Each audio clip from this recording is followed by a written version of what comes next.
I wish I for me sounds more quite BM ba Emadek TV so yeah. If I just send the be a music canon ne and your first time I patron was subscribe am. I know I share now I like it. No di ho dance at you so omra meka Emadek abusan ko na hard or bad ya update bi e koso bi a nsa beka. Yes, update bi a nyama e koso 10 times ni na. Yes, nsa beka.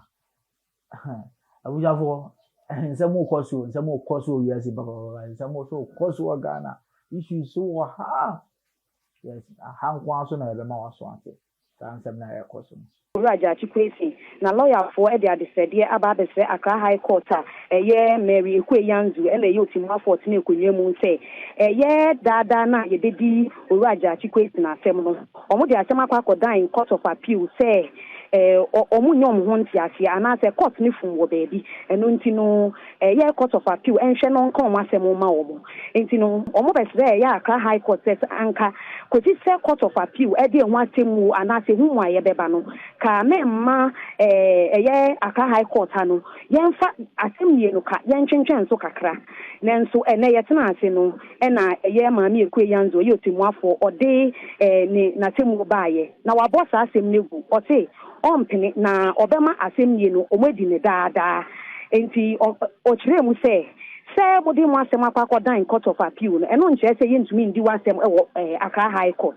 ena atense so mo ka se asem ye na ye bedi ne daada no emma ye asem ye no enkoso senia ewo se ekono no ni nyina anya nyina so bia enti me no ka sa se fia de adesrede a Gyakye Quayson oye mashedejani emma asem not for ofa na lawyer for so ekacha Accra High Court say omo de omasem bia kwakodan Court of Appeal say asem obi e ba se bedi eye Gyakye Quayson asem daada no ka ye Accra High Court enchenchen so na se Court of Appeal e de hu mu aye ba ansa na yato asem die no so no ene court na bo egu ni ebi abonti na Director of Legal Affairs Emma NDC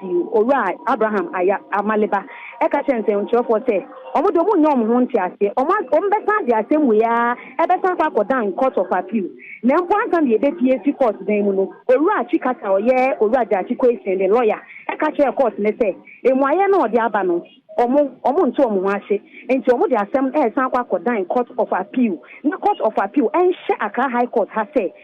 baby sa eye friend say dada na idedi asem no emma so ana say Court Accra High Court ha no enchen ko si say ono Court of Appeal no e de emuaye ebeba say dada asem na idedi no court no for me ansa na court na so asem ye no so na no na owura eye Godfred yebo adame a oye aban lawyer pinyi sorry na o ka say na o de asem kwa dan Court of Appeal a eno che say yentumi ma mbedi asem wo Accra High Court ha na de nde ye nji ntumu ena owura chika sasanka say afenso no ochina na nka court ne be hye se ko mo mbra na ye nto asem ye no so no eno no onu oni honomo nti obesere se court ni hu bibi ma wo mo eno na otemuafo no ti afenu nyina na o ka se ende odi ochina ene ochirechi ya wada ache wo mo na nyame ya adoma fiada eda yenim omo nsamra nti asem no ye beto aso efi fiada ebe na enenso e ma hyebedwafo no dodo na no mo court dem ho okujeto ablakwa owura odi dom kuma nanim ewo ma hyebedwafie owura keso atu forcing eye Benjamin Ayiku Zezia Sosu any emrasibedwafo debre no mo wa ha na tesesanya na nsen eya etitafo no ye no enenso na court ho no na omo ho bebre a omu kra ya ya church so ni abroni fe ne placard no awon ka se munjai asi not MP ne mayen asi not for akasa mo fa enidie ema omo nsem a omo aka na yeni eye aban lawyer pin abedi etire owura Alfred Chiayeboa eso kasa aye na ono ka che se omo so omesa de asem na call Court of Appeal a omo de omo aye krado pa esan se omo adwuma se a lawyer for no se daada omo be court into omo de se de omo nan court de en hardin kra omo aye krado omo otwen omo pa enti na obisa ya na ne ekosuni abuzafo hana mi dum besi ya hana mi dum si me wacho so na de bia me kan na your first time I wo hwe Emadek TV ya o subscribe my why I like it yes na wa share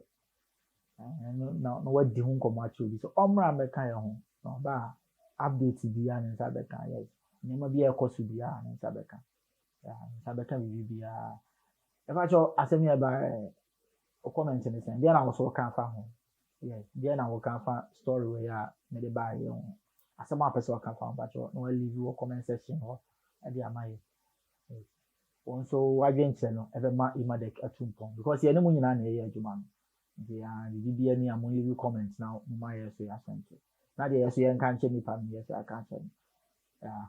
hana me di musi make sure say over subscribe na wa share yes na wa like na wa sense we di ho adanse a true bi say o ma make Emadek abusia ko no